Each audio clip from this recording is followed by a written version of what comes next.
পানি কিছুটা কমলেও ফেনীর বিস্তীর্ণ এলাকা এখনও পানির নিচে। যোগাযোগ না থাকায় বেশিরভাগ এলাকার মানুষ খাবার ও পানির ভয়াবহ সংকটে রয়েছে। হেলিকপ্টারে করে দুর্গম এলাকায় উদ্ধার এবং ত্রাণ বিতরণ করেছে র্যাব। তবে অধিক ত্রাণের গাড়ির জন্য স্থবির হয়ে পড়েছে ঢাকা-চট্টগ্রাম মহাসড়ক। জামাল হোসেনের ক্যামেরায় আরও জানাচ্ছেন নূর হোসেন। চোখের সীমানায় কেবলই থই থই পানি।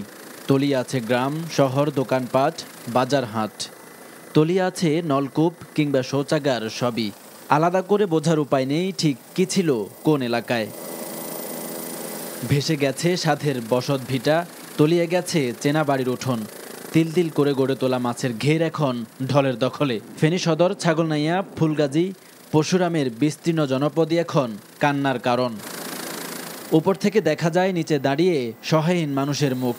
এক মুঠো শুকনো খাবার আর পানির আশায় বাসার ছাদে হাহাকার বানবাসীদের। হেলিকপ্টার দিয়ে দুর্গত এলাকায় দিনভর ত্রাণ বিতরণ করে র্যাবের সদস্যরা। ত্রাণ নিতে হুমড়ি খেয়ে পড়ে মানুষ।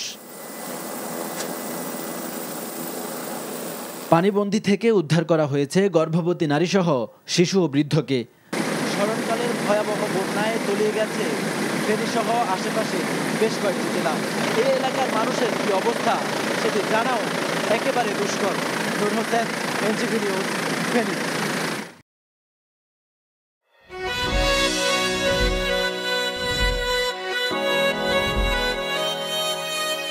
এই শুনছো, উঠো না। আমি বলবো একটু ঘুমাই। তোর বাইরে লেগে এক কাপ চা বানাই দে। ভাইয়া, চাই কি চিনি বেশি দিব নাকি কম? 2 চামচ লবণ দিয়ে দে। চোখে চেয়ে হাত ছুঁয়ে আছে সাজানো, পথ চলা কথা বলা যেন শেষ না। আমি যে বিয়ে করছি, আমার যে বউটা একটু ঘোরা উচিত, কারো মাথায় আছে? থাকি পথে আসলে তুমি বুঝি রাঙা রথে বিভোর হয়ে থাকি প্রতিটি ক্ষণ। ডাক্তারের কাছে যাবো স্যার। আমার একটু নিয়ে চলেন না।